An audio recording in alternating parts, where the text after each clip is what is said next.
ficelles, mais les vrais dossiers qui sont traités, c'est eux.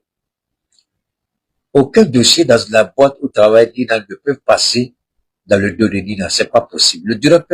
Le directeur n'est même pas connu. Il n'est même pas respecté. Vous n'avez qu'à regarder comment Nina travaille là-bas. Je ne suis pas là-bas, mais je sais un peu comment elle fait. Donc, Nina, quand Ouattara, avec le soutien des Nations Unies, a bombardé la Côte d'Ivoire, avec le soutien de l'OTAN, Barack Obama et Nicolas Sarkozy, Alassane Ouattara prétend être du monde des finances. C'est ça qui m'a surpris un peu. En fait, moi, je voulais même pas parler de ça. Ça ne m'intéressait même pas.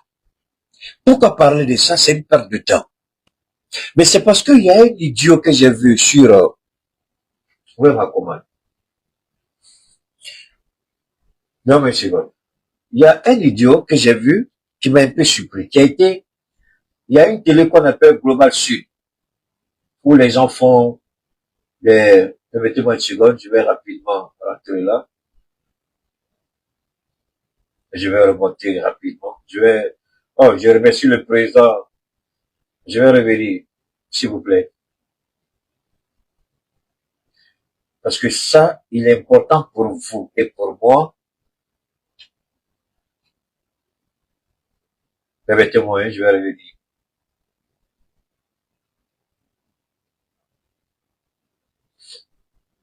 J'ai pas fini, j'arrive.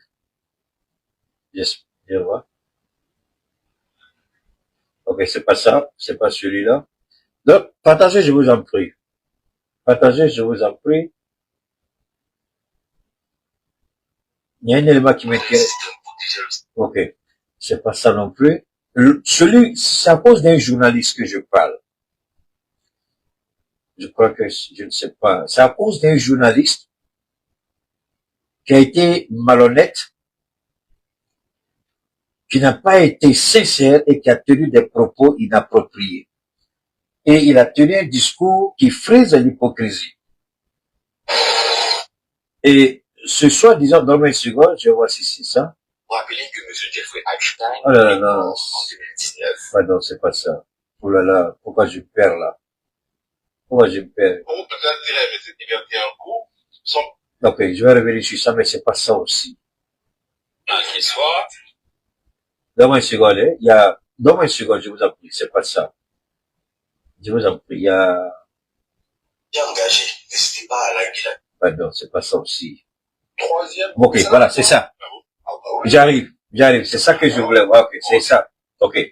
Je vais vous ramener rapidement là, je vous en prie. Voilà. Ok.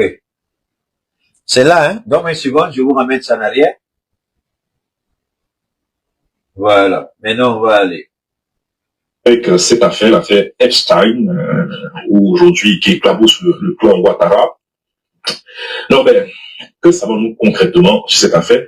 Qui est Nina Keïta? Quel rôle a-t-elle joué concrètement? Alors, Nina Keïta, c'est une affaire dans l'affaire. L'affaire Epstein, c'est comme les poupées russes. Vous savez, les poupées russes, vous ouvrez la poupée, et puis à l'intérieur, il y a une poupée. Vous ouvrez la seconde poupée, à l'intérieur, il y a une poupée, etc., etc., etc. L'affaire Jeffrey Epstein refait surface. Et cette fois, un nom ivoirien apparaît dans les documents déclassifiés. Il s'agit de la nièce du président Alassane Ouattara.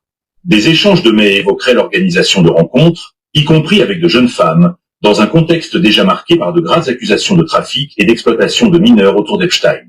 Alors, simple relation d'affaires, réseau d'influence internationale ou implication plus profonde? Ce que révèle Epstein, de ce que je sais de lui, il est rentré, il a d'abord, depuis le début jusqu'à la fin, il a tout triché. Oui, évidemment, c'est maintenant qu'on est au courant de ça. Il faut être honnête, c'est maintenant qu'on est au courant de ça. Même son diplôme, il a triché. Il a triché pour avoir un boulot. C'est ce que je vous ai dit. On vend les diplômes aux États-Unis. Epstein, le diplôme était faux. C'est après qu'ils ont découvert que le diplôme était faux. Mais Alassane Ouattara, le FMI, même si le FMI savait que le diplôme était faux, le FMI n'a jamais parlé parce que quoi? Alassane Ouattara bénéficiait, quand il était au Fonds monétaire international, du soutien de Foué. Parce que Foué voulait l'utiliser un jour ou l'autre, parce qu'il y a des éléments de la vie politique, faisons beaucoup attention, et les gens ne mettent pas les éléments ensemble. À un moment donné, il y a des éléments qu'on met ensemble. Foué allait voir besoin d'Alassane Ouattara un jour ou l'autre. Puisque le même Ouattara du Fonds monétaire international a été recruté à la Banque centrale des États de l'Afrique de l'Ouest, BCAO, comme vice-gouverneur au titre de Burkina Faso. Faut jamais oublier ça. C'était la Haute-Volta avant de devenir Burkina Faso. Et quand on fait négocier avec Thomas Sankara, pour que Ouattara occupe à la mort du gouverneur Fadiga, pour que Ouattara occupe le fauteuil du gouverneur, Oufoué voulait négocier puisque Oufoué savait que les Ouattara ont fait un passage en Côte d'Ivoire. Et que l'enfant Ouattara était considéré par Oufoué comme un Ivoirien. Mais alors que tous les documents de Ouattara, jusqu'aux États-Unis, jusqu'à son retour, jusqu'à la position de vice-gouverneur étaient burkinabé. Tout était burkinabé, tous les diplômes. Alors Oufoué, ayant agi dans la vie de ce gars, parce qu'il a été proposé à Oufoué savait très bien, Oufoué s'est rappelé du passage de Ouattara en Côte d'Ivoire, puisqu'il sait que son père était là avant d'aller occuper le poste de chef de village à Saint-Dou. Sankara a refusé. Je peux vous dire que c'est une des raisons de Alassane Ouattara, c'est la mort de Thomas Sankara, puisque l'enquête n'a jamais abouti à ce niveau-là. Et moi, je parie, si l'enquête sur la mort de Sankara est poussée jusqu'au loin, on sait qu'Oufoué avait une implication directe. On sait que Sankara voulait la révolution. Mais Oufoué voulait faire une pierre deux coups. Faire plaisir à la France et se rendre service sur lui-même. En faisant quoi? En liquidant Sankara pour que Blaise Compaoré vienne, puisque c'est Oufoué qui a choisi Chantal Compaoré, qui était Miss Yamoussoukro. C'est Oufoué qui l'a choisi pour Blaise Compaoré. Et quand Blaise venait à Abidjan et retournait chaque fois avec des valises d'argent, on a toujours dit à Sankara, fais attention, Blaise est au fréquent en Côte d'Ivoire, qui associe. Il dit, si c'est Blaise qui va me tuer, qu'il en soit ainsi. C'est ce que Sankara a dit. Si c'est Blaise qui va me tuer, qu'il en soit ainsi. Et c'est Blaise qui l'a tué. Chantal sait de quoi je parle, Chantal Compaoré. C'était une petite fille, une miss qui a été présentée à Blaise, Oufoué a tout fait. Et Sankara a été le témoin du mariage de Blaise. Donc, en tuant Sankara, Oufoué se rendait un double service. Il rendait service à ses anciens maîtres, les colons, et lui-même il se rendait service parce qu'il allait positionner un pion qu'il voulait au sein de la BCAO. On liquide Sankara, on ouvre la voie, la France a ce qu'elle veut, Oufoué lui aussi il a ce qu'il veut. Donc la mort de Sankara était hautement et politiquement stratégique, et pour le Oufoué et pour la France. Maintenant, quand nous entendons ça, moi je dis c'est une perte de temps pour moi de parler de ça. Parce que la petite, elle n'en vaut pas la peine. C'est une saleté, c'est une pourriture. Elle n'en vaut pas la peine. En ce qui me concerne, c'est une pourriture, c'est une saleté, elle n'en vaut pas la peine. Parce que je sais de quoi je parle. Cela doit être ainsi. Quand une femme tombe dans une certaine bassesse, dans une certaine immoralité, Dieu seul connaît mon cœur et Dieu sait comment je regarde ça. J'ai du mal à accepter. Donc parler d'une petite qui n'en vaut pas la peine parce qu'elle occupe une position en Côte d'Ivoire, pourquoi? Mais c'est parce qu'il y a un idiot lors de cette émission qui a tenu des propos qui m'ont vraiment choqué. Des propos qui sont humiliants. Parce qu'il est assis en France, il tient ses propos. J'espère. Ces documents soulèvent des questions sensibles et pourraient provoquer une onde de choc en Côte d'Ivoire. On analyse ça maintenant. On débute avec cette affaire, l'affaire Epstein, où aujourd'hui qui éclabousse le clan Ouattara. Norbert, On écoute, hein? que savons-nous concrètement sur cette affaire? Qui est Nina Keïta? Quel rôle a-t-elle joué concrètement? On écoute. Alors, Nina Keïta, c'est une affaire dans l'affaire. L'affaire Epstein, c'est comme les poupées russes. Vous savez, les poupées russes, vous ouvrez la poupée, et puis à l'intérieur, il y a une poupée. Vous ouvrez la seconde poupée, à l'intérieur, il y a une poupée, etc., etc., etc. Si on devait présenter la chose, je dirais que Nina Keita, dans l'image que j'ai essayé d'utiliser, c'est la deuxième poupée. Et puis, ce matin, en ouvrant la poupée de Nina Keita, j'ai trouvé une troisième poupée. Ça n'arrête pas. Ah bon? Ah bah oui. Alors donc, par quelle poupée commence-t-on? La première, la deuxième, la troisième, la énième, je ne sais pas. La troisième poupée que j'ai trouvée ce matin, c'est la presse ivoirienne. Écoutez, hein. Ah bah oui, c'est intéressant. Et comme on est journaliste et que les journalistes sont attachés à l'actualité, si ça ne te fait rien, Carlyle, j'aimerais commencer par la troisième poupée. Je cherchais exactement cette pub, là. Allez-y. Alors ce matin, je découvre la titrologie. Sur la totalité des journaux que j'ai reçus, comme je les reçois depuis maintenant une quinzaine d'années, parce que je rappelle que j'ai fait la revue de presse Afrique de RFI pendant 13 ans, et qu'avant j'ai été le correspondant de la RFI à Abidjan, donc je connais bien la presse ivoirienne, et je connais bien la Côte d'Ivoire. Sur la totalité des journaux qui sont en kiosque ce matin en Côte d'Ivoire, il y a 3 journaux qui évoquent l'affaire Nina Keita à l'intérieur de l'affaire Epstein. 3 seulement. Bon. Tous les 3 étant très élogieux pour Nina Keita. Les autres, on n'en parle pas. Alors, tiens, je vais encore d'ouvrir une poupée. La poupée que je viens d'ouvrir, c'est la poupée. La presse ivoirienne n'en parle pas. Hier, j'étais assis et puis je regardais un peu les news, juste pour tuer légèrement le temps. Et puis je suis tombé sur une publication de notre jeune frère Zozo, que vous connaissez. Zozo qui il se fait appeler par moment, voilà. Zozo, ton nom c'est quoi même? Je sais même pas. Alors, il parlait sur l'homosexualité en Côte d'Ivoire, où il a évoqué un peu. En écoutant, et là je vois, on me dit, la presse ivoirienne n'en a pas parlé. Question. On nous dit que nous, au sein de l'AES, on accuse gratuitement les dirigeants de l'État de Côte d'Ivoire, sans aucune... Alors, vous pouvez vous rendre compte que les gens, quand vous parlez de ça, les gens ont même peur de se connecter à vous, parce que s'ils font un commentaire, ils seront ciblés. C'est la première fois que je commence un direct. Sur Facebook, après 26, presque 30 minutes, quand vous regardez le nombre de personnes connectées sur Facebook, vous vous rendez compte que c'est pas affaire de jeunes. C'est pas ça. Même le jeune, les directs que nous on fait permet aux gens de passer le jeune. Mais regardez le nombre de personnes connectées. Facebook, regardez le nombre de personnes. YouTube, regardez le nombre de personnes connectées. Pour dire à quel point c'est un sujet sensible et les gens ont peur.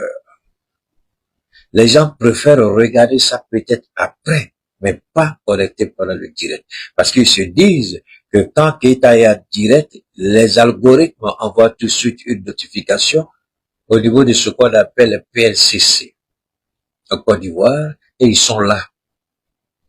La PLCC est là. L'idiot qui se fait passer procureur en Côte d'Ivoire, le Boudi, il y a ces hommes qui sont là. Et ils surveillent. Donc je comprends que les Ivoiriens aient peur quand on parle de ce sujet-là. Mais est-ce que c'est un mensonge que je vais présenter? Non. Est-ce que je vais accuser? Non. Je vais parler de faits déjà établis. Est-ce que Nina sait que quand elle rentre dans la douche, là, excusez-moi, je vais être un peu vulgaire, quand elle rentre dans la douche, là, c'est qu'elle voit, là, est-ce qu'elle sait pas que tôt ou tard elle va mourir? Moi, c'est là que j'amène tout le monde. C'est là que j'amène tout le monde. Quand tu rentres seul dans ta douche, il n'y a personne. Tu fais ce que tu as envie de faire, te laver ou autre chose. Quand tu te regardes et puis tu fais un feedback en arrière, tu sais pas que tu t'approches allègrement vers ta mort. De quoi as-tu peur? De Dieu ou de celui qui est en train d'être détruit physiquement comme toi parce qu'il n'est qu'un être humain? Quand vous regardez Alassane Ouattara aujourd'hui, c'est le même Alassane Ouattara que vous avez vu là, en 99, en 90, en 2000, en 2010, c'est le même Ouattara qui est là. Là. Il est déjà dans sa tombe, Alassane Ouattara. Vous avez peur de quoi? Ayez peur de Dieu. Ayez peur de Dieu. N'ayez pas peur de l'homme. Il est comme vous, un être humain qui va mourir. Il va vous mettre en prison, alhamdulillah, rabbil alamin. Tout ce qu'il commettra comme péché sur vous, Dieu, dans son infinie grandeur, va vous restituer cela à bien faire le jour que vous ne serez pas là. Que Ouattara comprenne bien. Il est mort. Il est déjà mort. Et c'est fini pour lui. Et les journalistes ivoiriens, vous avez la gueule sale et pourrie pour vous attaquer à l'AES. Mais voilà un cadavre qui se trouve dans le placard du président ivoirien, Nina Keïta, prostituée spécialisée, qui de la prostitution, qui a permis à son oncle d'être en contact avec Epstein. Je viens parce que Nina a joué un rôle important dans l'espionnage des Ivoiriens. Cette petite prostituée qui est aujourd'hui directrice générale quelque part, ou directrice adjointe quelque part.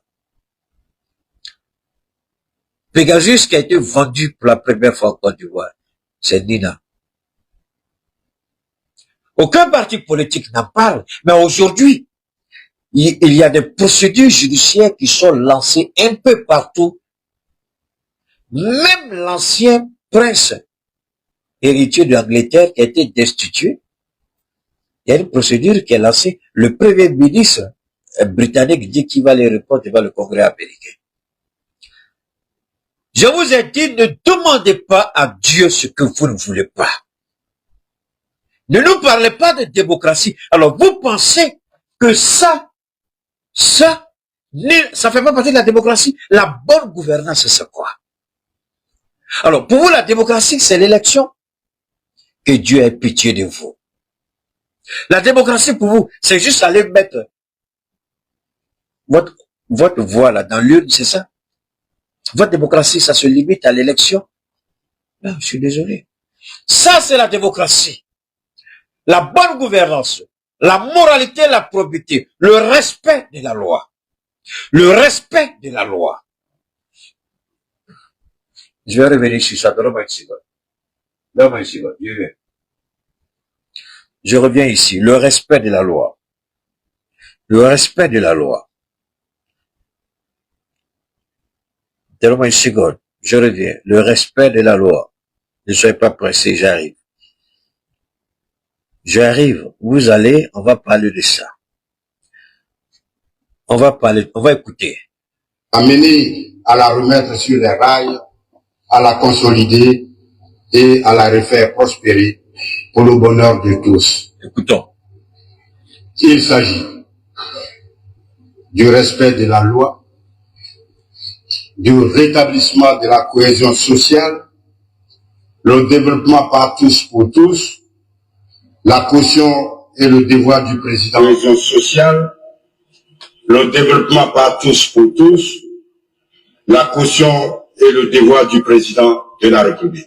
Le respect de la loi. Le respect de la loi. Toute société humaine a besoin d'organisation et de règles de régulation pour son harmonie et son évolution. Aujourd'hui, plus que jamais, la Côte d'Ivoire doit recourir à la loi pour garantir ses institutions, pour sécuriser les personnes et les biens, pour promouvoir et sauvegarder les actes, les actions et les activités économiques, tant dans le secteur public que dans le secteur privé. Les actes et activités politiques, socioculturelles et scientifiques. La Constitution, fondement juridique de l'État, est l'ensemble des règles écrites ou coutumières qui déterminent, d'une part, la forme de l'État, la dévolution et l'exercice du pouvoir, et d'autre part, les institutions qui incarnent ce pouvoir. Comme le soulignait le président Obama lors de sa visite au Ghana, je cite, les États africains n'ont pas besoin d'hommes forts, mais d'institutions fortes pour leur développement. Fin de citation. Le règne de la loi, notamment la Constitution, doit aider à la reconstruction de la Côte d'Ivoire. Il est donc indispensable que la Constitution ainsi que les institutions soient respectées et protégées pour inscrire la Côte d'Ivoire dans la modernité pour le développement durable. En d'autres termes, les producteurs de la loi, tous les citoyens, tous ceux qui vivent en Côte d'Ivoire, consommateurs de la loi, doivent être soumis à la loi. C'est l'état de droit. Merci. L'état de droit. Si nous étions dans un état de droit, si la démocratie était respectée, alors je ne crois pas que Nina Keïta serait encore à la place où elle est. L'imbécile idiot, irrespectueux, avec sa tête de malédiction, appelé procureur général à Côte d'Ivoire, devrait s'auto-saisir. Nina Keïta, prostituée professionnelle, introduit Alassane Ouattara à un pédophile, à un prédateur sexuel. Dans tous les pays, presque dans le monde, des actions judiciaires sont en cours. Mais en Côte d'Ivoire, il n'y a rien.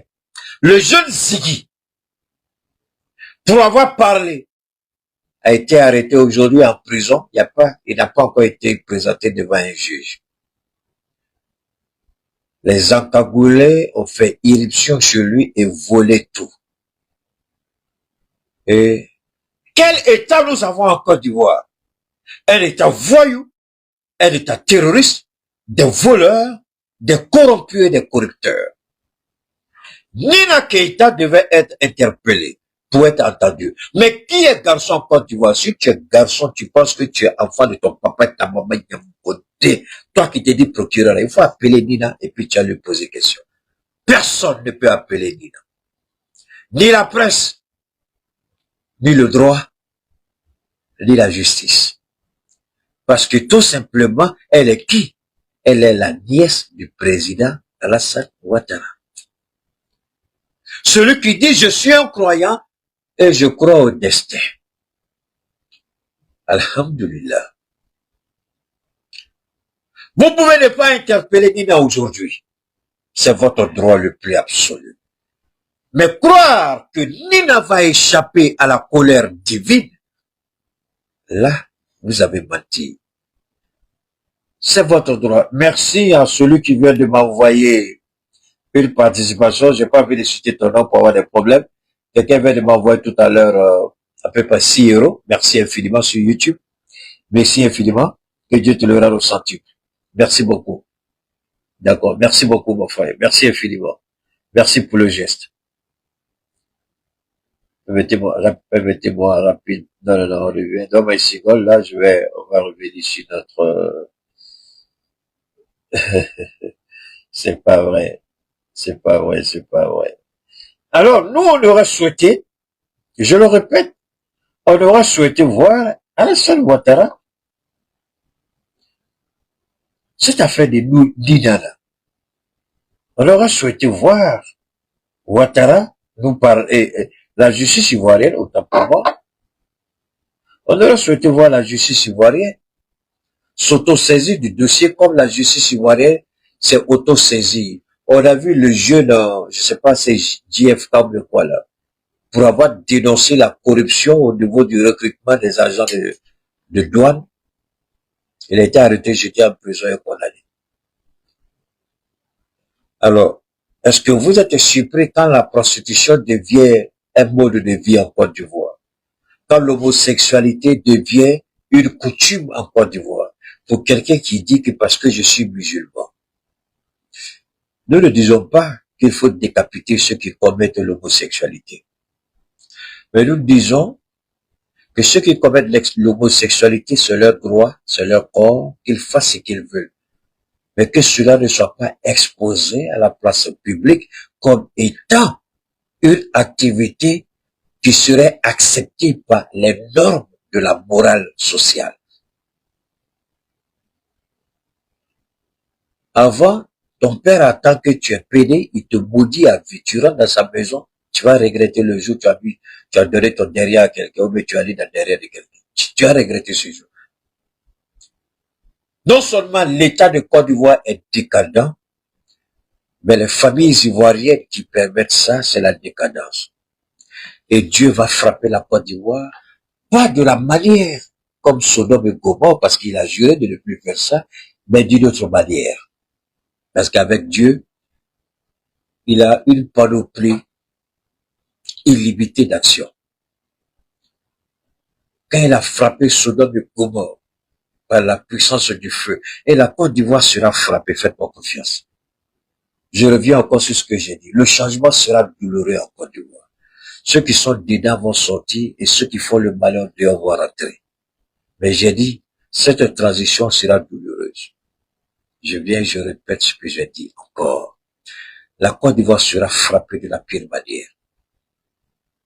S'ils croient que Dieu ferme les yeux, eux, ils vont régler ça avec Dieu dans leur tombe d'essentiel, et que, c'est que vous n'avez rien compris encore. Vous n'avez rien compris encore. Nina, nièce de Ouattara, a utilisé son réseau. D'abord, elle a été recrutée comme mannequin par une agence française et s'est retrouvée à New York. Et tout le monde connaît comment le monde du mannequinat fonctionne. C'est pourquoi la plupart de tous les mannequins sont des homosexuels.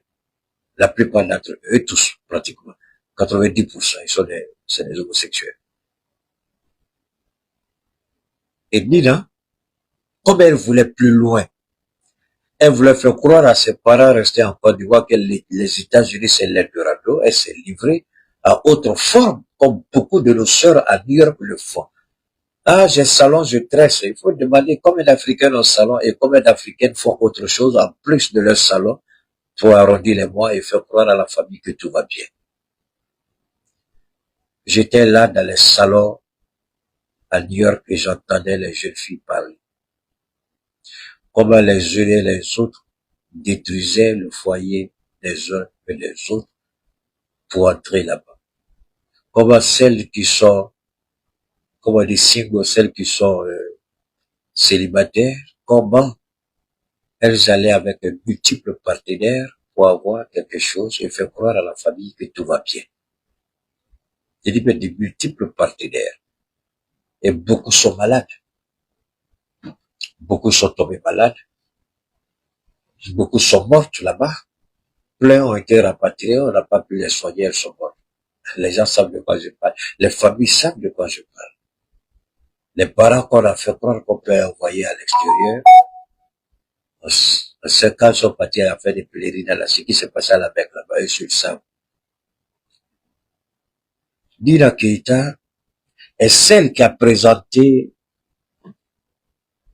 le narcotrafiquant sexuel Epstein à Ouattara. Epstein, pourquoi il voulait rentrer en contact avec Ouattara? Parce que lui, il travaillait avec un ancien premier ministre israélien qui vendait des puces. Et les puces, ce sont des puces espions. Ils installent et puis ils rentrent dans votre logiciel. Vous avez, la dernière fois, je vous ai dit, si on vous envoie des liens, moi j'ai eu 1 million, il faut faire, il y a un petit bâtard, 2 bâtards qui se sont trompés. Excusez-moi, on est dans le mois de carême, le mois des jeunes, pardonnez-moi. Il y a 2 idiots qui se sont permis, et puis ils m'envoient, moi j'ai eu 170 000, il y en a 1 million, il faut rentrer. Je lui ai dit, je fais bloquer. Si jamais encore tu m'envoies ces bêtises-là. Je t'ai dit que je suis à court d'argent, tu sais combien moi je gagne, et puis tu m'envoies des conneries comme ça. Et tu crois que c'est des bêtises comme ça, je vais rentrer dedans. Je vous ai dit, n'ouvrez jamais ces liens. Moi, j'ai eu ça, j'ai eu 100 000, j'ai eu 200 000, j'ai eu 500 000. N'ouvrez jamais les liens. Je vous ai dit, il y a des idiots qui croyaient que j'allais faire le contraire de ce que je dis. Ils se sont amusés à envoyer ça, je les ai bloqués tous les deux. J'ai dit, mais je les ai bloqués tous les deux. Ils peuvent m'entendre parce que si j'avais mon numéro, ça veut dire qu'ils me suivent. J'ai bloqué leur numéro. C'est dans ça que Pegasus, c'est Nina qui a mis Epstein en contact avec son père. Il est venu une fois en 2011, une deuxième fois en 2012. Et quand il devait venir, il lui a demandé de lui trouver des jeunes filles. La première proposition que Nina a faite, c'était une jeune fille de 25 ans. Epstein dit non, 25 ans, c'est trop âgé. Lui veut les petites filles plus fraîches. C'est-à-dire, il veut des filles en dessous de 20 ans. Et Nina l'a fait.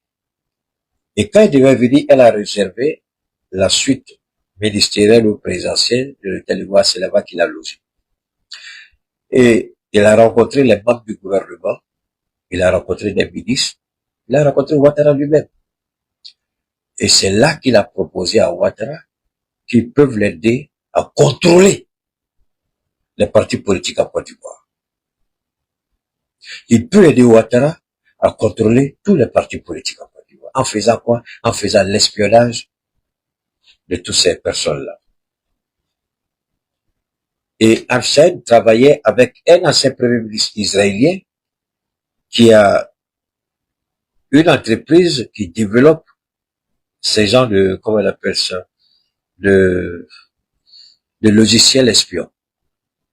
Et le monsieur, on l'a mis en contact avec Ouattara. Vous vous rappelez combien de fois Chris Yapi, avant de disparaître de la circulation, Chris Yapi, combien de fois n'a-t-il pas dénoncé la présence des Israéliens à Abidjan? D'ailleurs, ça nous permet de comprendre pourquoi Ouattara, au lieu de transformer le musée que Gbagbo construisait, le musée des chefs d'État, que Gbagbo avait commencé à construire, il était bien avancé. Au lieu que le musée soit mis à la disposition des anciens chefs d'État de Côte d'Ivoire, Ouattara a préféré récupérer ça pour lui parce que Ouattara ne voulait pas que ces espions israéliens soient en contact avec les gens de la présidence. Donc, il a équipé là-bas et il a fait son deuxième bureau. Et c'est là que sont installés les Israéliens. Moi, là, tout ce que je dis est vérifiable. Vous n'avez qu'à aller et vérifier si ce que je dis est faux ou vrai.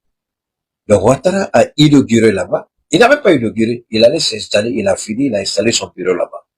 Et tout le système d'espionnage, c'est là-bas. Mais pourquoi Ouattara a fait venir les Israéliens? C'est là que ça devient intéressant. Ouattara a fait venir les Israéliens parce que Ouattara sait qu'il a atteint un cancer et va mourir. Et quand Ouattara, dans sa tête de malédiction et de maudit, il croit que lui, il a la faveur de Dieu et que la Côte d'Ivoire devient l'empire de Ouattara. Donc lui, il faut qu'il fasse la transmission à son fils adultéré Ténébrahim. Donc Nina est celle qui a mis Ouattara en contact avec Epstein, qui lui-même a joué les négoces. Je sais comment ça fonctionne puisque moi-même je suis négoce aussi. Je négocie les prix par rapport à des partenaires ici. Voilà.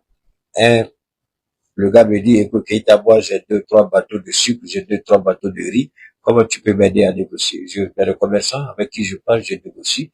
On détermine les paramètres du contrat, je les mets en contact avec mon gars.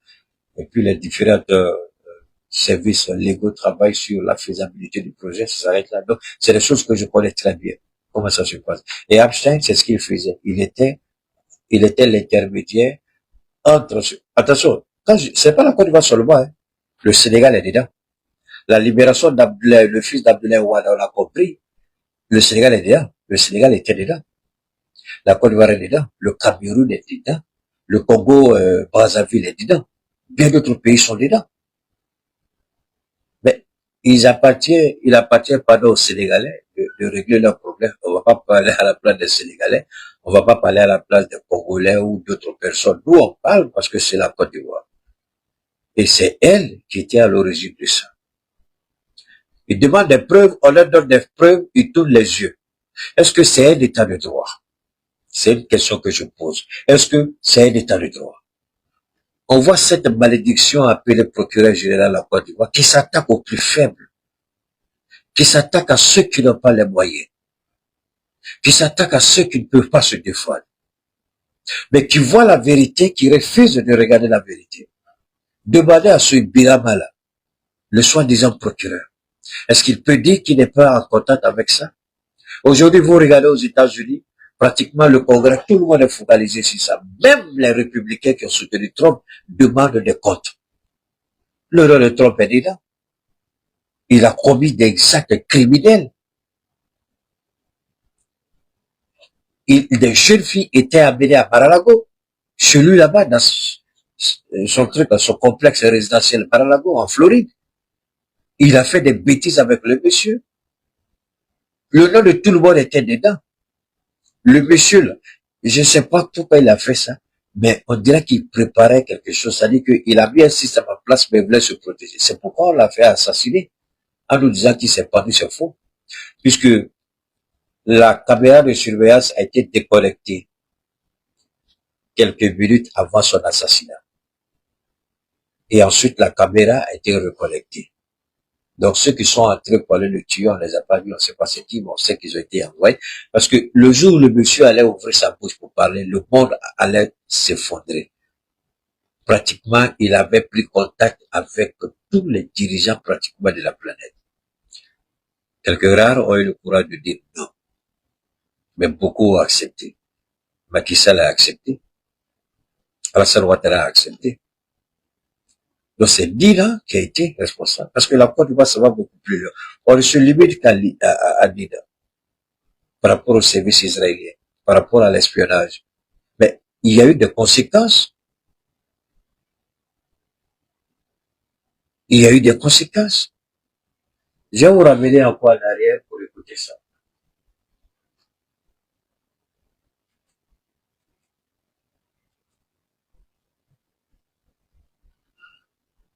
Alors, on va continuer avec ça. Alors donc, par quelle poupée commence-t-on? La première, la deuxième, la troisième, la énième, je ne sais pas. La troisième poupée que j'ai trouvée ce matin, c'est la presse ivoirienne. Ah oui. Ah bah oui, c'est intéressant. Et comme on est journaliste et que les journalistes sont attachés à l'actualité, si ça ne te fait rien, Carline, j'aimerais commencer par... Allez, je cherchais effectivement cette pub. Allez-y. Alors ce matin, je découvre la titrologie. Sur la totalité des journaux que j'ai reçus, comme je le reçois depuis maintenant une quinzaine d'années, parce que je rappelle que j'ai fait la revue de presse Afrique de RFI pendant 13 ans, et qu'avant j'ai été le correspondant de RFI à Abidjan, donc je connais bien la presse ivoirienne, et je connais bien la Côte d'Ivoire. Sur la totalité des journaux qui sont en kiosque ce matin en Côte d'Ivoire, il y a 3 journaux qui évoquent l'affaire. Trois journaux de l'affaire Epstein. Écoutez. Bon. 3. Tous les 3 étant très élogieux pour Nina Keïta. Ok, vous avez compris? Les autres, on n'en parle pas. Donc, alors, tiens, je vais encore ouvrir une poupée. Si il nous disait le nom des journaux qui ont fait le loss de Nina Keïta, vous allez trouver le journal de Ténébré Akadega. Vous allez trouver que les 3 journaux appartiennent tous à des barons du RHDP. Donc, il faut étouffer l'affaire Nina Keïta tout de suite en sortant des articles pour faire l'éloge. Mais c'est... Attendez, on laisse des traces. Tina, elle a laissé des traces. Il y a des photos où elle était pratiquement nue. Il y a des photos où elle était nue. Pour entrer dans ce milieu-là, en tant qu'une petite fille, sans un background, ça veut dire que quand on regarde derrière, il n'y a personne. Tu n'es qu'une petite nègre qui est arrivée dans un pays qu'on appelle les États-Unis. Donc, on peut t'amener à faire plusieurs choses qui dépassent l'immoralité.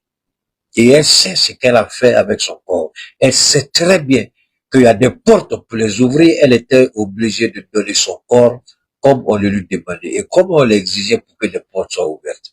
Et Ouattara l'a utilisé. C'est ça qui est gênant. Ouattara a utilisé cette fille. Elle s'est prostituée pour Ouattara. Elle s'est vendue pour Ouattara.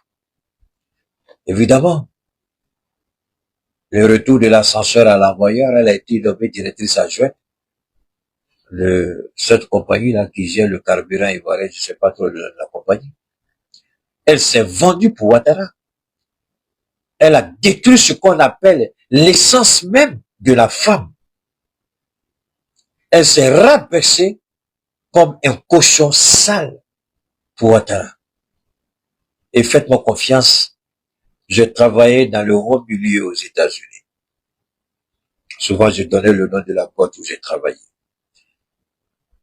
Il y a des images, quand les gens finissent de prendre, si c'était un studio, souvent quand ils finissaient, et puis je voyais les gens nettoyer il y a des images, même je suis tombé sur des images de, je crois, Lady Gaga avec Rihanna, bon, vraiment, c'était difficilement supportable.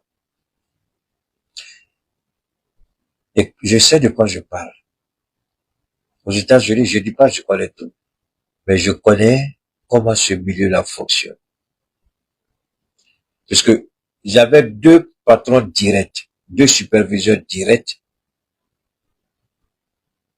qui se sont confiés à moi. Keïta, on te demande pardon, on sait que tu es trop spirituel, tu crois tellement en Dieu, mais nous, là, notre vie, elle est immorale, elle n'est pas acceptable. Pardon, prie pour nous pour qu'on puisse sortir dedans. Ça, c'est Américain qui dit ça. La première, elle était blanche, une jeune fille. Le deuxième, c'était noir. Geste aussi, ok, merci beaucoup à toi, mon frère. Keïta, il faut qu'on sorte dedans. Nous, on sait que ce n'est pas bon, on fait. Mais tu connais le milieu, Keïta. Et tout le monde ici te respecte parce que quand on te voit venir déjà, on voit que on voit tout de suite la gloire de Dieu sur toi. Nous, on est sale, on n'est pas propre. Prie pour nous. Ça, c'est les Américains qui me disaient ça. Alors, vous croyez que je connais pas, même si j'étais pas à New York, j'ai fait seulement quelques mois à New York avant d'aller à Los Angeles. Et vous pensez que je sais pas quel genre de vie il a mené à New York. Ouattara l'a utilisé pour avoir ce qu'il voulait. La récompense, elle a été nommée. Mais dans la presse ne peut que vanter la mérite de Nina. Mais je n'en veux pas à cette presse. Ils font ça, c'est des miettes qu'on leur donne combien? 100 000 francs par avoir fait un article. 200 000. C'est même pas 1 million parce que tu vraiment c'est un pain. Tous les responsables du RH, je peux vous attendre tous les gens en Côte d'Ivoire. Ils sont méchants, ils sont méchants, ils sont méchants. C'est parce qu'ils donnent pas l'argent. Alors, c'est là à toi, Clemcia. On va écouter. La poupée que je viens d'ouvrir, c'est la poupée de la presse ivoirienne qui n'en parle pas ce matin. Ok. La presse ivoirienne n'en parle et pas. Notamment, la presse d'opposition. Tenez, par exemple, ce qu'on appelle la presse verte en Côte d'Ivoire, c'est-à-dire la presse proche du PDCI-RDA. Elle a, si mes souvenirs sont bons, elle contrôle 5 titres. Sur les 5 titres, aucun ne parle de l'affaire Nina Keïta, aucun. Pourquoi le PDC va parler de ça quand le PDC-RDA a un contentieux avec Alassane Ouattara? Le PDC veut que Tidjane Thiam rentre en Côte d'Ivoire. Bredoubi, Soumaïla, on a vu la conférence de presse, j'ai vu mon jeune frère Isaac qui s'est emballé, il était content, mais Bredoubi n'a jamais parlé de ça lors de sa conférence de presse. Ils se sont tus. Tous se sont tus. Alors, ce qu'il dit ici, c'est pas tant ce que lui dit qui m'intéresse, mais il y a un gars là, dont l'intervention m'intéresse un peu.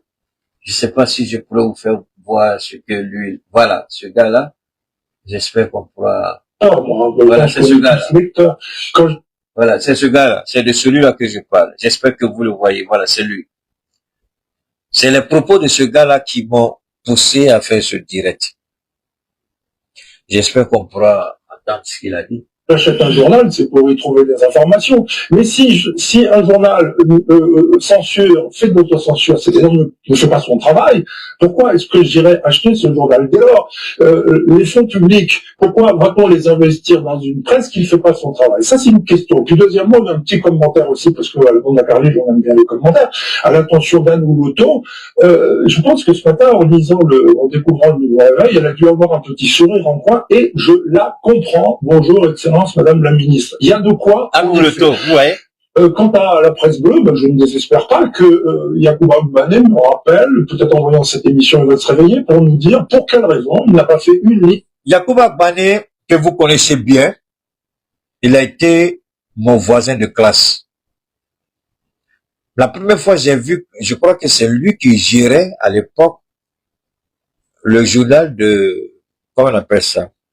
La femme de Gbagbo, comment elle s'appelle la femme de Gbagbo? la petite femme de Gbagbo, je veux dire, la femme musulmane, là. Yakuba Gbané, on a fait le lycée ensemble, le lycée de Bonnecourt. On était dans la même classe. Je parle de Yakuba, il sait très bien, et un jour, j'ai fermé son groin. J'ai dit, si les garçons n'ont qu'à sortir, je m'en fous qu'il soit directeur de publication pour la femme de Gbagbo. J'ai dit, je ferme son groin. Si les garçons, je lance des filles, n'a qu'à sortir, on va parler. Yakuba Gbané ne peut pas parler devant mon classe. C'est vrai qu'il était brillant, mais il me connaissait comme un très bon orateur à Bonnecourt. Yakuba Gbané ne pouvait même pas m'approcher à la cheville. Il travaille pour autre chose, la femme de Gbagbo, là, je dis. C'est son nom que le monsieur vient de citer là. Donc, je connais Yakuba Gbané. D'accord? Je le connais. Et c'est un lâche. Yakuba Gbané, c'est un lâche. Il a retourné sa veste très facilement. Il a trahi Gbagbo rapidement. Bon, moi, je ne vais pas rentrer dans tous les détails, mais Yakuba Gbané, il m'écoute. Il n'a qu'à bien qu'il se rappelle bien. Keita Omar au lycée moderne de Bonnecourt, Yakuba Gbané. On était voisins de classe. Il n'y avait pas deux bancs entre nous. Là où je m'asseyais, là, tu étais juste assis derrière moi. Merci beaucoup, Nadi Baba. Nadi Baba. Le Yakuba Gbané, tu me connais très bien. Quels sont ceux qui ont fait le lycée de Bonnecourt qui ne me connaissent pas? Je vous parle souvent de Michel, votre Digo Cravate, qui me doit de l'argent tous les jours. Digo Cravate, tu es un petit voleur. Parce que tu as pris mon argent, tu n'as jamais payé. Maintenant, tu joues tu as l'argent, maintenant, tu refuses de payer. Digo Cravate, quand tu allais voir ta copine, Nicole, Possian Nicole, c'est son nom, je me rappelle encore. Digo Cravate, tu te rappelles de ça? Possian Nicole. Tu venais prendre l'argent avec moi tous les week-ends pour aller voir Possian Nicole. Tu dis, tu as payé, tu n'as jamais payé. Mais là que tu travailles, tu as un peu, je pense que tu peux payer mon argent. Tous les jours, je dis ça, mais tu ne réponds jamais. Digo Cravate me doit l'argent. Il sait très bien. Il était mon voisin de lit, au dortoir, à l'internat. Il était mon voisin de classe. On était dans la même classe. Évidemment qu'il était plus costaud, plus meilleur que moi à l'époque. Il était plus âgé que moi. Il me donne de l'argent. Il le sait très bien. Moi, je ne vais jamais accuser quelqu'un sans une culpe. Tout ce que je cite là, je les mets tous au défi. Donc, à sortir. Tu sors, je vais t'allumer, tu vas oublier ta route. Tu peux me donner l'argent. Tu veux faire la grande gueule, donne-moi mon argent. Tu peux en parler. Dites-lui que c'est moi, je dis ça. Il habitait, à l'époque, il habitait à chose qu'on appelle ça, à Djamé. Il y a un quartier qu'on appelait quartier Chicken. C'est là-bas que Dibé habitait, sa famille habitait là-bas. Dibé Cravate. Je sais pas où il habite maintenant, mais quartier Chicken, au 220 là, c'est là-bas qu'il habitait. Alors, quand on parle de la nièce de Ouattara, est-ce que c'est parce qu'on a quelque chose contre elle? Je ne crois pas. Mais alors, la presse se tait. La presse refuse d'en parler. La presse est paniquée. Est-ce que tu peux parler de Nina en Côte d'Ivoire? Alors, la question que chaque Ivoirien devrait se poser. Est-ce que réellement Nina est impliquée? Le procureur peut rendre service à la Côte d'Ivoire puisqu'il est payé avec l'argent des Ivoiriens. Le procureur peut décider, par exemple, de dire, d'accord, on va blanchir Nina. Il faut l'appeler, il faut l'écouter. Si réellement elle a été impliquée, parce que ça aussi c'est la meilleure façon. Mais est-ce que vous croyez que ce procureur-là, il y a quelque chose dans sa culotte qui fait de lui un homme pour se lever et puis demander à Nina de venir s'asseoir devant lui pour lui poser des questions? Même s'il est saoulé, il a bu tous les tchapalos du monde, il ne peut jamais appeler Nina pour lui poser des questions. Il rêve à ça, il va dans sa tombe. Alors, voilà des gens qui ont un placard rempli de cadavres. Voilà des gens qui sont loin de la probité. Voilà des gens qui nous parlent de l'islam. Voilà des gens qui nous parlent de valeurs morales. Mais vous les regardez, vous posez une seule question. De quoi est-ce qu'ils parlent? De quelle valeur morale ils parlent? Nina a été celle qui a mis Epstein en contact avec Alassane Ouattara. Il est celui qui a mis Alassane Ouattara en contact avec cet ancien premier ministre israélien pour acheter des logiciels espions et pour espionner les opposants ivoiriens. Vous croyez que c'est pour rien? Ouattara s'est retracté en 2020, c'est ça? Qui connaît la constitution mieux que moi? Ouattara, quand il disait que le mandat du président de la République, c'est renouvelable une seule fois. Ouattara n'avait pas encore la maîtrise de ce contact que sa nièce a établi avec lui depuis 2012. Je ne sais pas le contrat a été signé à quelle année, mais Ouattara n'avait pas tous les éléments en main quand il parlait. Après, la révision a été faite, je ne sais pas, 2016, je crois. Et de 2012 à 2016, il y a eu 4 ans. Ils ont travaillé, jusqu'à ce qu'ils arrivent à ce que Ouattara prenne confiance. Ouattara n'avait pas confiance en lui. Quand il présentait la Constitution devant le peuple de Côte d'Ivoire, Ouattara n'avait pas confiance. Ouattara a travaillé avec son secrétaire. Et toujours quand on vous dit le secrétaire de Ouattara, on veut écarter la petite Nina. Faites beaucoup attention. Parce qu'elle sait mieux que tout le monde comment elle a travaillé dans le noir, comment elle s'est salie pour que son nom se salisse à son tour et prétend se maintenir au pouvoir. Nina, c'est le dossier Epstein qui nous a permis de comprendre le degré d'implication. On nous a toujours présenté la famille de Ouattara, tous à des postes de responsabilité au niveau des entreprises d'État. S'ils avaient créé leur propre business, s'ils avaient créé leur propre entité, on peut dire qu'ils ont été aidés, on peut dire qu'ils ont ceci, ils ont cela, mais au lieu de cela, Ouattara les a mis à la tête des entreprises de Côte d'Ivoire. Pourquoi? Pour contrôler la manne financière. Pour contrôler toutes les entreprises doivent travailler pour Alassane Ouattara en Côte d'Ivoire. Si vous pensez que les entreprises travaillent pour l'État, réveillez-vous de votre sommeil. Ouattara pense que la Côte d'Ivoire est un royaume qui lui appartient. Et les entreprises de l'État lui appartiennent.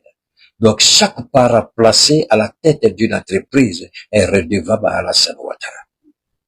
En plus des plus de 300 milliards qu'il prend chaque année, en plus de son fonds souverain, en plus du budget de sa résidence, du budget des 2 présidences, Ouattara reçoit encore l'argent de toutes les entreprises de l'État. Parce que ce sont ses parents qui sont là-bas. Et il les a placés, non pas par leur compétence, parce qu'il n'a aucune compétence, il les a placés parce que il y a un dividende qui doit être versé à Ouattara. C'est comme ça que Ouattara prend le contrôle du pays et c'est comme ça qu'il engraisse le RH du pays. Donc, le nom de Nina est cité aujourd'hui et les autres. Les autres n'ont pas été cités, mais vous pensez que les autres n'ont rien à voir dedans. Et Nina a compris une chose. Quand son oncle a été élu président en 2010, elle savait que son oncle avait besoin de faire certaines choses pour préserver son pouvoir, parce qu'elle sait dans quelles conditions il a pris le pouvoir. Au moment où Ouattara prenait le pouvoir, Nina n'était pas sur le territoire ivoirien. Nina était encore à New York. Donc, en 2011, elle commence les démarches tout de suite avec son père. Tu as besoin d'un avion. Et l'avion, le premier avion d'Alassane Ouattara, c'était l'avion de Epstein.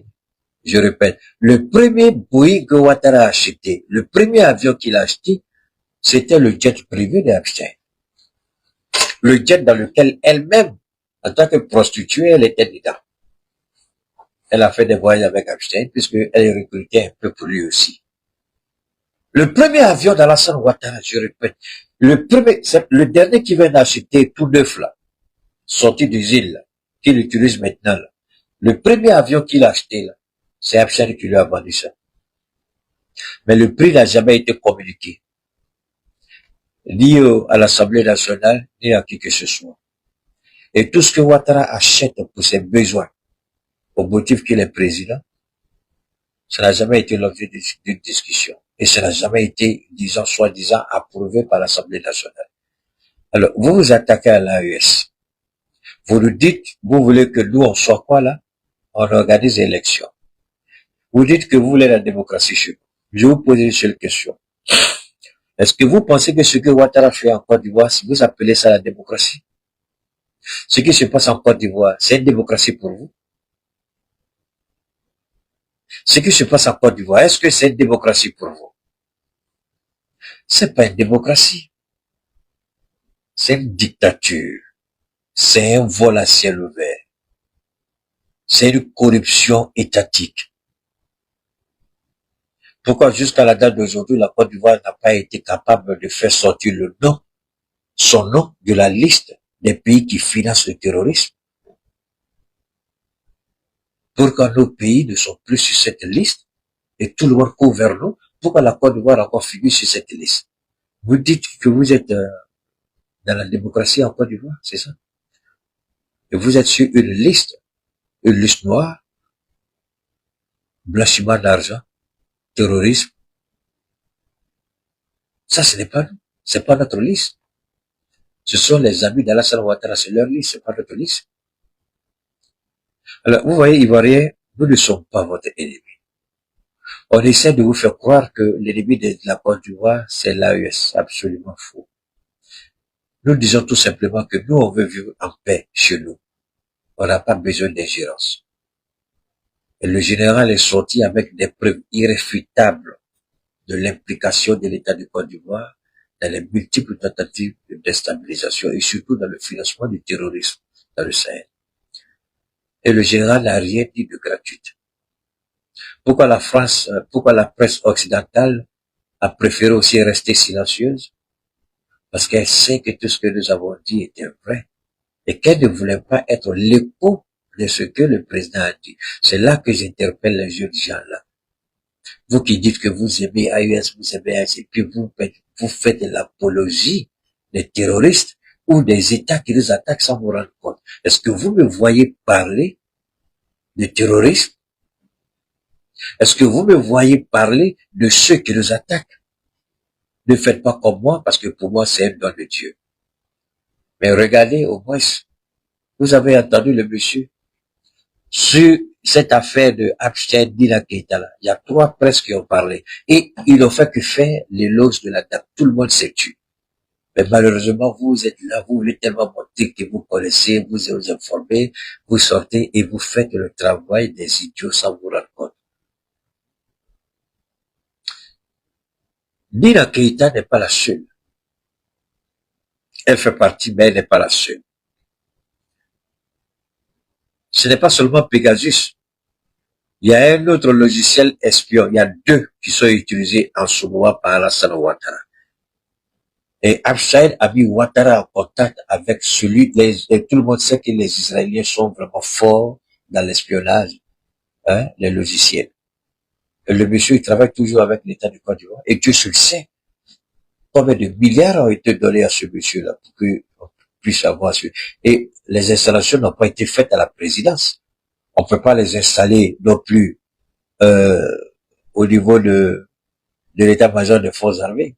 Donc, quand Ouattara a récupéré le musée qui devait servir aux anciens présidents du Côte d'Ivoire, quand Ouattara a récupéré ça, il a mis à la disposition des Israéliens qui ont installé tout le logiciel. Mais le jour où ce régime va tomber, et il va tomber par la grâce de Dieu, le jour où ils vont aller filmer comme ils sont allés filmer le palais de Ben Ali, où les gens sont restés bouche bée devant l'immensité de l'argent qui a été investi. Personne ne peut quantifier. Depuis Ben Ali a fui jusqu'à la date d'aujourd'hui, aucun Tunisien, aucun spécialiste audite les gens font arriver au moment où ils se perdent dans les calculs.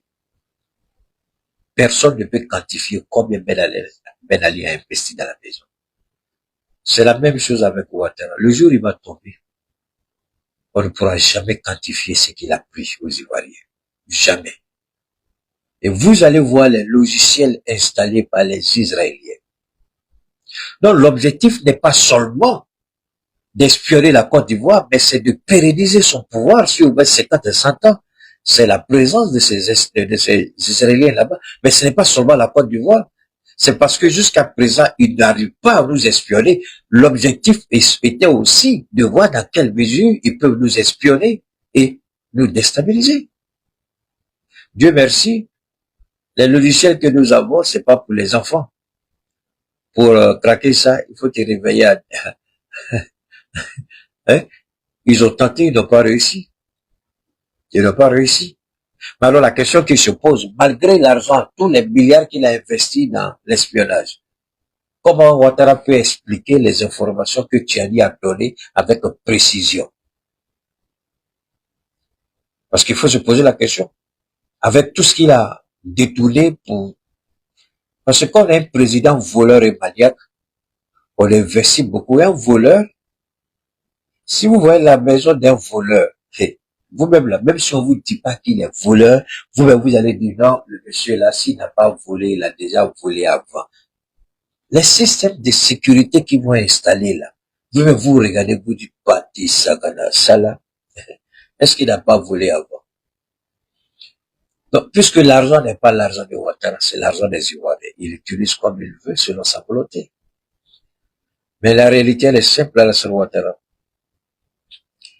Tu peux manipuler les Ivoiriens, tu peux mentir aux Ivoiriens, mais ta nièce, elle reste ce qu'elle est. Que la presse en parle, que la presse n'en parle pas, Dieu va vous frapper. Ta nièce là, Dieu va la frapper parce qu'elle sait ce qu'elle a fait. C'est une femme qui est sale devant moi. Moi, je m'en fous. Elle a qu'à mettre tous les parfums du monde sur elle. Elle a qu'à porter la ville. Elle a qu'à s'habiller avec les plus grands stylistes couturiers du monde. Elle a qu'à porter une robe d'1 milliard de dollars. Pour moi, elle reste sale. Et la saleté que je vois, c'est une saleté interne et externe. Aucun savon au monde ne pourra laver son corps pour enlever l'impureté qu'elle-même, elle s'est injectée. Je répète, aucun savon au monde, aucun parfum au monde ne pourra laver Nina Keïta de l'impureté qui la suit. Parce qu'elle sait ce qu'elle a fait. Ce qui fait que la bonne nouvelle pour les Ivoiriens, c'est quoi? Quand vous passez, tout à l'heure, j'ai dit quelque chose, mais je voudrais que les gens comprennent mieux, parce que Keïta ne parle pas comme ça. Je vous ai dit, si c'est pas Dieu qui m'exprime, moi, je me retire de ce combat-là. J'ai dit, quand vous faites la prostitution et vous envoyez vos parents à la Mecque, Dieu seul sait dans quelles conditions les parents qui sont là-bas, Dieu seul sait dans quelles conditions, si oui ou non, ils ont pu ou n'ont pas pu effectuer le pèlerinage. Qu'est-ce que cela veut dire? Quand vous faites la même chose, parce qu'elle s'est prostituée, Nina, vous mettez son père criminel et assassin en contact avec qui? Avec quelqu'un qui est un prédateur sexuel. Et là, ça devient intéressant. Ce qu'on ne vous a jamais dit, c'est là maintenant que ça vient. Quitte à quoi? Ça fait plus d'1 heure, tu parles, et puis c'est maintenant que ça arrive. Hein? C'est maintenant que ça arrive. Alors, une prostituée met en contact un prédateur sexuel, avec son père qui lui-même était criminel. Regarde, je répète. Faites beaucoup attention à ce que je veux dire ici.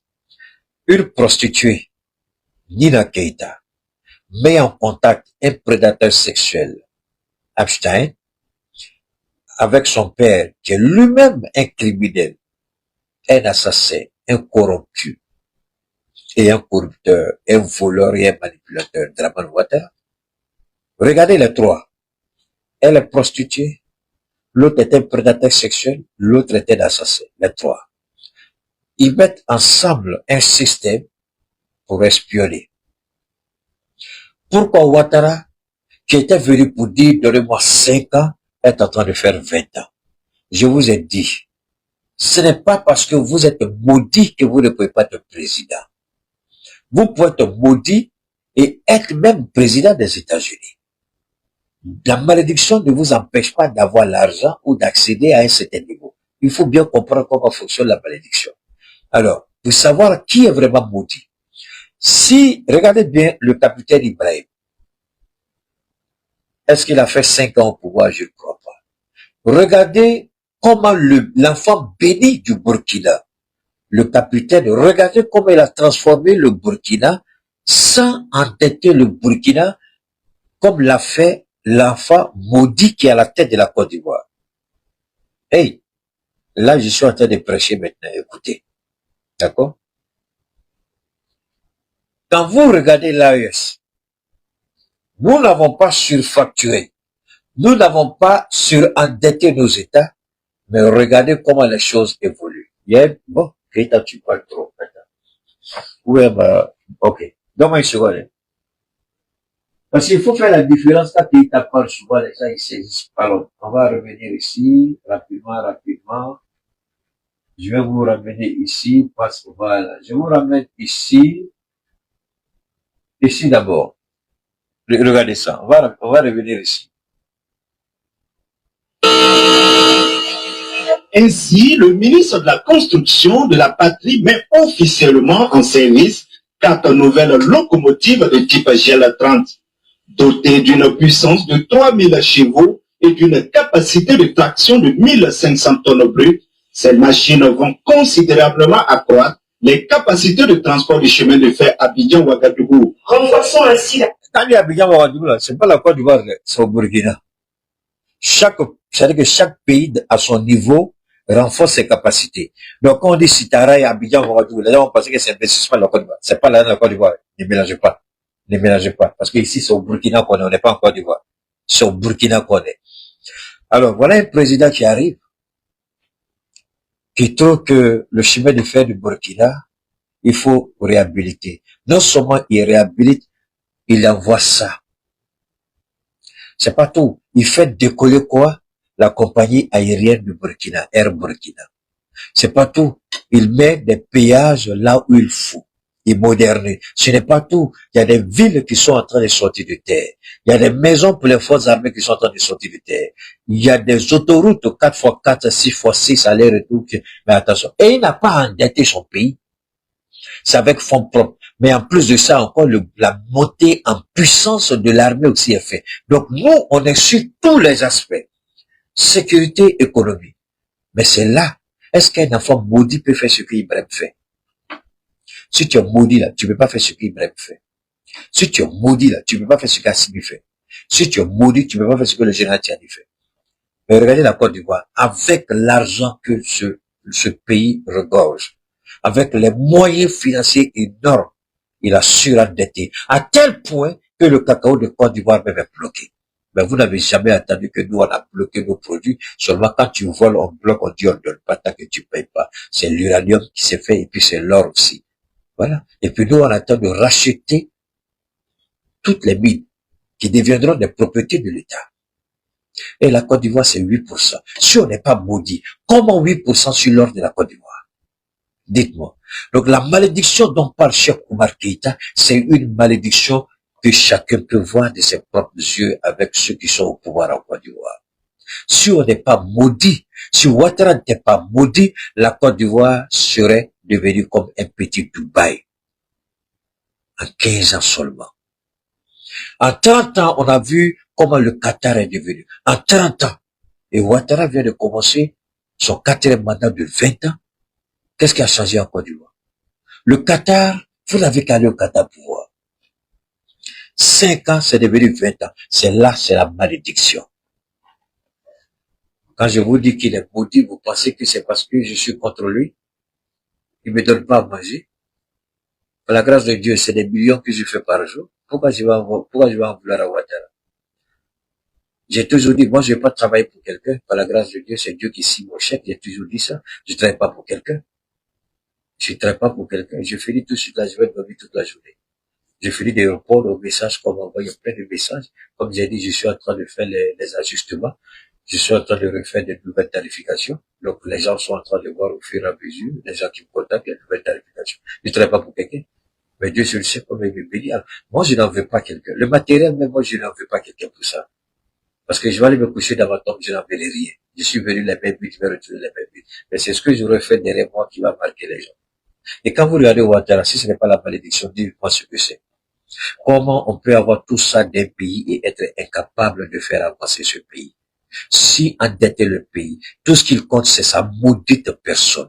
Des achats d'avions par là, les achats d'avions par-ci, détournements par là. Et c'est le Maroc qui se frotte les mains. Est-ce que vous avez une idée des milliards volés par le RHDP, ou surtout les milliards? C'est pas en Europe. Tout l'argent qui a été volé en Côte d'Ivoire se trouve au Maroc. Je répète, tout l'argent qui a été volé en Côte d'Ivoire se trouve au Maroc. Le Maroc est devenu l'Eldorado de tous ceux qui tu voles viennent déposer chez nous, on s'en fout. Parce que tu déposes là-bas, ils peuvent bloquer. On a vu ce qu'ils ont fait avec Poutine. On a vu ce qu'ils ont fait à l'argent de Mobutu. On a vu ce qu'ils ont fait avec les Bongo. On dit bien mal acquis. Bon, Maroc, là, qui va parler de bien mal acquis? Donc, les gens vont plus en Europe déposer leur argent. On va parler de bien mal acquis. Tout le monde va où? Au Maroc. Ou dans certains. Le Maroc, en tout cas, c'est le premier pays de destination. Il y a d'autres pays, je connais pas tout, mais c'est le Maroc que je connais plus. Mais Ouattara et tous les gens du RHDP, les voleurs, c'est là-bas, c'est au Maroc. Vous n'avez qu'à aller au Maroc pour voir ce qui se passe. Pour vous rendre compte que ce n'est pas possible. Le Maroc a l'argent à dépasser. Mais comment? Le voleur. Donc, pour savoir que quelqu'un est maudit, regardez sa position. La malédiction ne vous empêche pas une dernière fois d'être président ou milliardaire. C'est de votre position ce que vous allez faire. C'est là où on se rend compte si vous êtes maudit. Et Alassane Ouattara est maudit. Vous n'avez qu'à regarder ce que le jeune capitaine fait au Burkina. Sans endetter son pays, il fait des choses extraordinaires. S'il n'était pas maudit, pendant son pouvoir, on n'allait pas décapiter un Ivoirien. S'il n'était pas maudit, il n'allait pas organiser l'exclusion de ses adversaires-là sur la base du mensonge, de la manipulation de la justice. S'il n'était pas maudit, il n'allait pas utiliser les attablés pour aller enlever des Ivoiriens et aller les voler chez eux et faire ça. Il faut être maudit et lâche pour faire ça. Si vous n'êtes pas lâche, vous affrontez votre adversaire. Et Alassane Ouattara est un lâche, un voleur et un assassin. C'est ce qu'il est. C'est pourquoi il est maudit et sa malédiction, accepter ou refuser, c'est votre problème. Je m'en fous et peur de moi. Parce que Alassane Ouattara, je le répète, il est maudit. Si on n'est pas maudit, comment tu vas aller endetter un pays à plus de 45, 50 000 milliards de dettes, et puis tu n'es même pas en mesure de transformer ton café, ton cacao dans ton propre pays. Aujourd'hui, le blé que nous produisons au Burkina, c'est transformé 100% au Burkina. Ce n'est pas tout le cas, le courant balancé sur le courant, il était sur la batterie. Ouais, la batterie, ça coûtait beaucoup d'argent quand même. La grâce de Dieu, ça va. Alors donc, c'est ce qu'il faut comprendre. Nous n'avons pas un problème, je le répète, hein, on n'a pas un problème avec la Côte d'Ivoire, mais nous refusons que les Ivoiriens, tout en refusant de chercher la vérité, se cachent derrière le mensonge pour nous attaquer au sein de l'AES. Alors, Lina Keïta,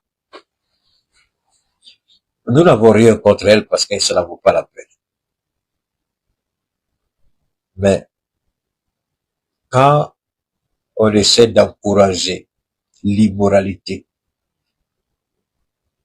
ça pose un problème. Le gouvernement ivoirien doit être suffisamment correct. Demain, on a la petite, comment elle appelle la fille là même, la soeur de Makosso là, comment elle s'appelle, qui était allée dans un pays, d'après elle voulait faire, je sais pas ce qu'elle voulait faire avec ce que vous connaissez. La serviette est tombée, et puis les gens ont vu, ils ont mis la vidéo un peu partout. Et quand elle est revenue en Côte d'Ivoire, elle a été interpellée. Elle a été interpellée brièvement, je sais pas ce qui s'est passé. Alors, Lolo, c'est ça? Lolo Beauté, quelque chose comme ça, je crois. Oui. Alors, maintenant, on dit qu'au niveau du trafic sexuel mondial, la nièce d'Alassane Ouattara, le nom a été cité plus de 300 fois. Plus de 300 fois dans un document de 3 millions de pages. Ça veut dire, son nom représente 1%. Son nom a été cité 1% sur la somme de 3 millions de pages. 300 fois, des mails sont sortis. Elle a répondu à des mails. Le monsieur, il a, comme on dit, il a enjaillé son séjour ivoirien. Il voulait rencontrer Ouattara. Elle a fait tout pour qu'il rencontre Ouattara.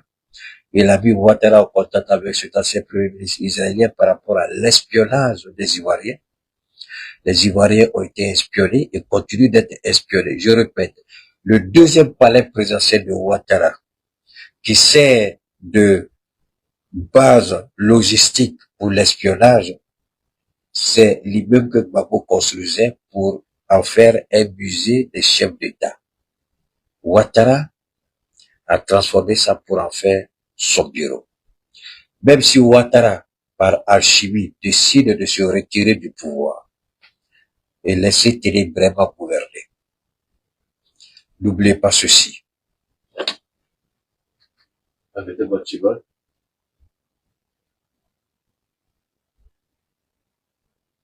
Alors,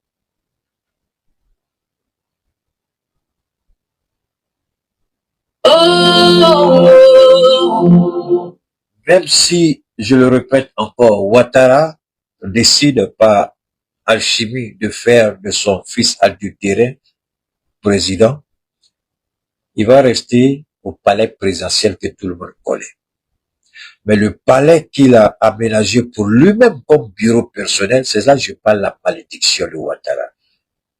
Et je vous jure sur tout ce qui m'est cher en ce mois saint, la colère de Dieu sera,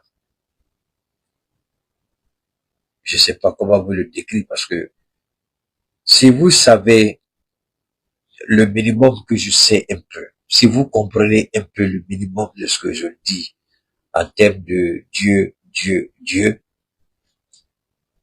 ce qui va arriver à Ouattara, je vous jure au nom de Dieu, c'est pas joli à voir. C'est pas joli à voir. Et ça, je le dis. Nous, on le dit ici.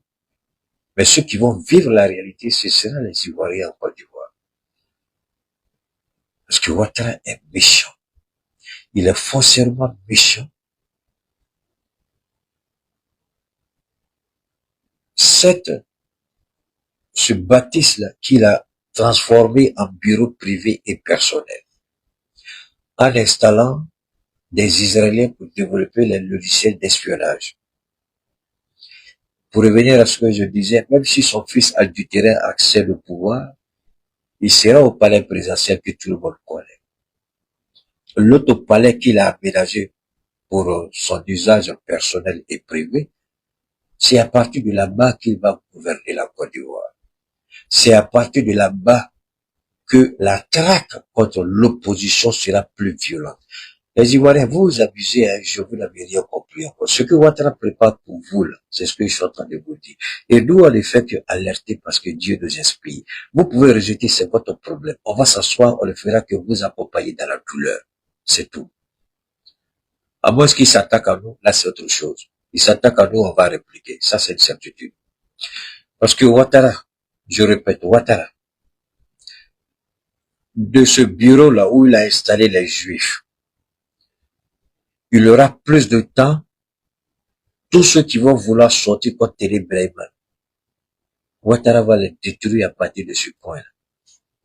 Et je vais vous dire, quand Téné Bréma va venir au pouvoir, la violence contre l'opposition va atteindre un niveau inimaginable. Ça, je peux vous le garantir.